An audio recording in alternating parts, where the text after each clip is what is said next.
All right, let's dive in. This time we're taking a closer look at the November full moon, the one we just saw a few nights ago. You know, it's not just a pretty sight up there. There's a ton of history and folklore surrounding this full moon. Oh yeah, I bet. We're talking about the beaver moon, right? That's got to have some interesting stories behind it. It definitely does. The name itself, beaver moon, comes from Native American traditions. Yeah. And even early colonists, particularly in North America, adopted it. So I'm guessing it has something to do with, well, beavers. You got it. November was prime time for beavers to be, doing their dam building thing. Yeah, getting ready for winter. Right. Makes sense. Exactly. For those folks, seeing that full moon meant it was time to start trapping. Warm furs were essential for survival back then. Wow, so the moon was like a natural calendar. I'm guessing other cultures had different names for this moon, though, right? Absolutely. I mean, beavers aren't exactly a global phenomenon. Take the Celts in Europe, for example. They called it the dark moon, a name that kind of foreshadows the winter solstice. Whoa, same moon, totally different vibe. That's fascinating. I'm already seeing how much more there is to this than just, oh, look, a full moon. Oh, there's so much more to uncover. And it's not just ancient history either. Think about events like Chinese lunar festivals, which often occur around this time of year. Right. It just goes to show how important the moon has been to cultures all over the world. For sure. It's a universal fascination that spans across time and continents. Speaking of time, this year's beaver moon peaked on November 15th at around 5:27 p.m. Eastern Standard Time. Did anyone out there manage to catch a glimpse? I'm sure many did. And they might have even noticed the moon illusion. Oh yeah, the moon illusion. That's when it looks absolutely massive near the horizon, right? Like you could just reach out and touch it. Exactly. It's a pretty cool optical trick. Okay, wait. I've always wondered about this. Why does that happen? Is it just me? Or does the moon really look bigger when it's lower in the sky? It's not just you. There are a couple of theories floating around, but nothing definitive. One thought is that our brain compares the moon to things on the horizon, like trees or buildings. Oh, that makes sense. It's all about perspective, right? Right.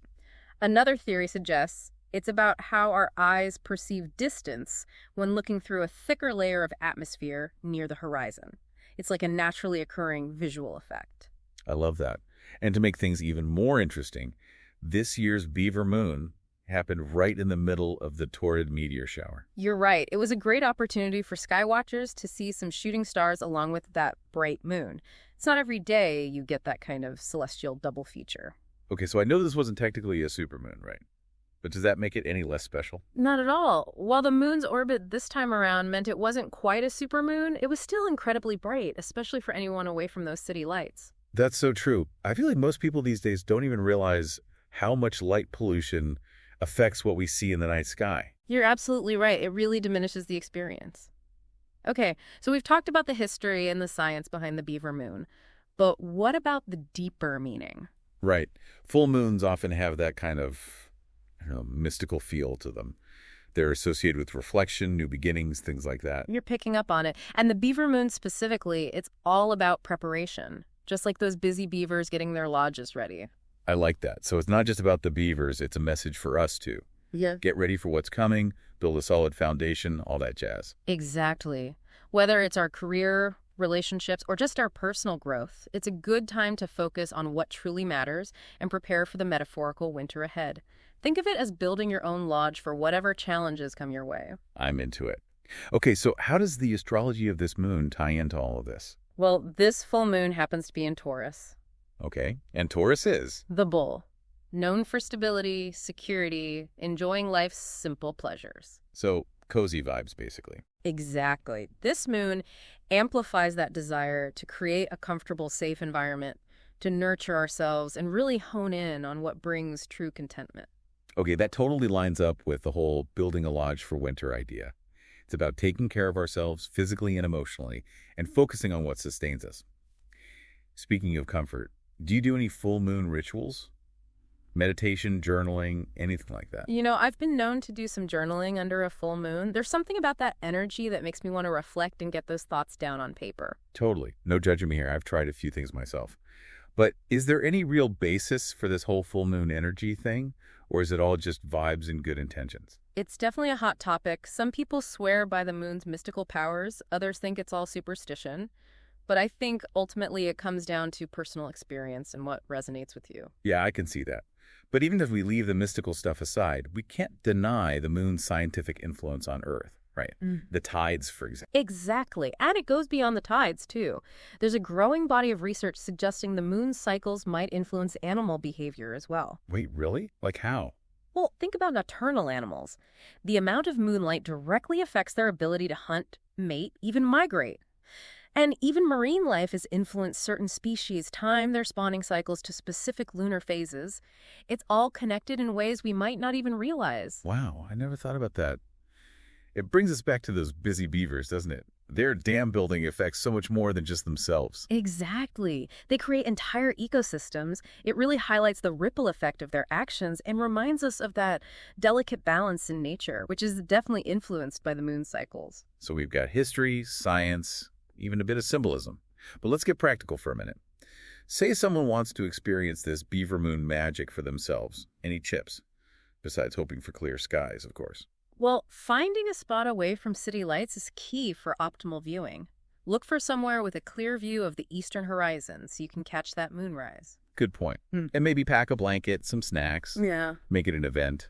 Exactly. And you might even see some lingering toward meteors if you're lucky. Now, for those who are into photography, this is a perfect opportunity to get some amazing moonshots. Right. Break out the night mode, grab a tripod. You could even get creative and incorporate some foreground elements into your photos for a really cool composition. Absolutely. And sometimes the simplest things are the most powerful. Just taking a walk under the moonlight, listening to the sounds of nature. Yeah, that's a good reminder. We can get so caught up in the everyday hustle that we forget to just enjoy the simple beauty around us. For sure. And hey, if you're feeling drawn to the more spiritual side of things, there's always the option of doing a full moon ritual. True. Even if you're not, a full-on believer, it can be a fun way to connect with yourself and set some intentions. Exactly. Light some candles, meditate, write down your goals, whatever feels right to you. Or gather with friends, share some stories. There's no right or wrong way to do it. So, okay, everyone knows the moon controls the tides. But what other scientific impacts does it actually have on Earth? Does it really mess with our sleep, or is that an old wives' tale? Well, it's a bit more complicated than a simple yes or no. The research is still developing, but there's growing evidence that lunar cycles can affect our sleep, hormones, even certain animal behaviors. Seriously? So maybe blaming my insomnia on a full moon isn't so crazy after all. It might not be. And did you know that farmers have used the moon cycles for centuries to plan their planting and harvesting? No way, really? Yeah, there's a lot of traditional wisdom there that's now being backed up by scientific studies. The beaver moon, for example, traditionally marked the end of the harvest season.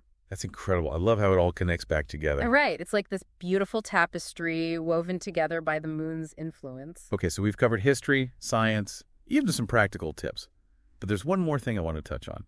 The moon's impact on art and culture. Oh, absolutely. The full moon has been a source of inspiration for artists for, forever. It evokes such a sense of mystery and wonder. Think about all the songs, poems, paintings, stories that have been inspired by that bright orb in the sky. It's a universal muse.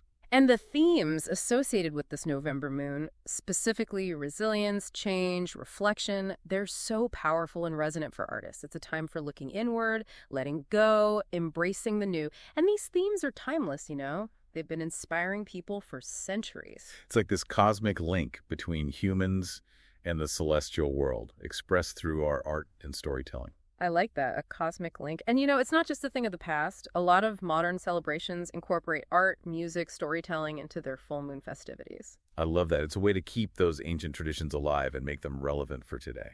Exactly. So as we wrap up this deep dive into the beaver moon, what stands out to you most? That's a tough one. But I think for me, it's that feeling of interconnectedness we keep coming back to. The beaver moon isn't just this isolated event in the sky. It's woven into history, nature, our lives. It's a reminder that we're all part of something much bigger. I couldn't agree more. And it makes you wonder, right? What other connections are we missing? What else is the moon influencing that we haven't even considered yet? Ooh, now that's a question to ponder. And maybe, just maybe, we'll uncover some of those answers in our next deep dive. Stay tuned. It's going to be out of this world. Literally. Okay, so we've been talking about the moon's influence here on Earth. But what about beyond? It's almost impossible to talk about a full moon without someone bringing up the idea of life beyond Earth. It's true. The moon has always fueled our imagination, making us wonder, are we alone? And I feel like with all the crazy advancements in space exploration these days, we're closer than ever to maybe actually finding some answers. Exactly. It seems like every other week there's a new discovery about a potentially habitable planet or moon. It's a really exciting time. Okay, so no little green men just yet, but what have we found out there? Well, no confirmed alien encounters just yet, but take Mars, for example. Scientists have found pretty strong evidence that water existed there. Oh, wow. And where there's water, there's at least the possibility of life as we know it. So you're saying there could be Martian microbes out there? Or maybe even something bigger swimming around? Well, microbial life is definitely a possibility, but even more intriguing are places like Europa and Enceladus. Those names sound familiar. They're moons orbiting Jupiter and Saturn. Oh, okay. And what's so special about them? They both have vast oceans, but get this, hidden beneath their icy surfaces. Wait, what? Oceans under ice? How is that even possible? It's mind-blowing, right? These moons are tidally heated, so basically the gravitational pull of their giant planets, it keeps the water liquid underneath all that ice. That is wild. So are you saying that these oceans could actually support life? Some scientists think so. They believe these hidden oceans could have the right conditions for life to evolve. So we're not just looking for Earth 2.0 anymore. We got to expand our search to these seemingly impossible places. Exactly. The more we learn about the universe, the more we realize how diverse life could actually be out there. It might not look anything like what we're used to. Okay, now I'm getting chills. Just imagine what it would mean if we actually discovered life beyond Earth. It would be huge. A paradigm shift for sure. Think about it. It would challenge everything we think we know about biology, evolution, maybe even philosophy and religion. You're right. It's pretty heavy stuff. But I think there's a connection here to what we were talking about earlier, with the beaver moon. Yeah, I see it. That whole preparing for a new phase, right? Exactly. Searching for life beyond Earth, that's us stepping into the unknown. We're preparing ourselves for a potential encounter with something truly extraordinary. I love that. It's like we're not just building our metaphorical lodge for winter. We're building it for a whole new era of discovery. And who knows what we'll find out there. The possibilities are limitless. Well, no. I don't know about you, but I'm feeling pretty inspired right now. Me too. It's exciting stuff. Okay, well, I think it's time to switch gears and bring this back down to earth for a bit. We've explored the beaver moon from so many angles, from ancient traditions to its potential influence on our emotions. It's been quite the journey. We've delved into the science behind its glow and even pondered its connection to the search for life on other planets. This deep dive has been a wild ride, full of history, science, symbolism, and even a touch of cosmic wonder. But before we wrap things up, I want to know what's your biggest takeaway from all of this. What's going to stick with you most about the beaver moon? For me, it's that sense of interconnectedness. We keep coming back to it. The beaver moon, it's not just an isolated thing up in the sky. Yeah. It's tied to history, to nature, to us. I totally agree. And it's not just about the past, The beaver moon, with all its themes of getting ready and change, it makes me think about the future. Oh, interesting. How so? Well, what are we building for ourselves? What kind of world are we creating? What role do we play in this whole grand universe? Wow, those are some big questions. But I get it. This whole conversation has really put things in perspective for me. I'm seeing the beaver moon, even just the night sky, in a whole new way. That's exactly what we hope for with these deep dives, to make you curious, encourage you to look deeper, ask those questions, and, make those connections. So to our listeners, as you go about your week, maybe take a moment to just look up at the sky. Think about all the stories, the science, the symbolism we talked about. Let the beaver moon be a reminder to embrace change, to build something meaningful, and to never stop exploring. And hey, if you happen to snap any amazing photos of the night sky or have any thoughts about tonight's deep dive, share them with us on social media. We love hearing from you. Until then, keep diving deep. Today is your lucky day. Today is the day that our $3 website works for you, paying you directly to your PayPal daily.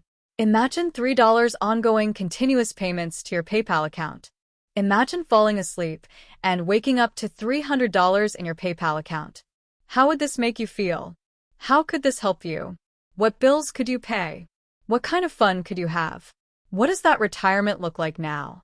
All for a one-time payment of $3. This website is DFY done for you, fully built and completely hosted, and never stops collecting payments for you. You have spent $3 on coffee on a regular, but that coffee won't help you create multiple streams of income. Click the link below.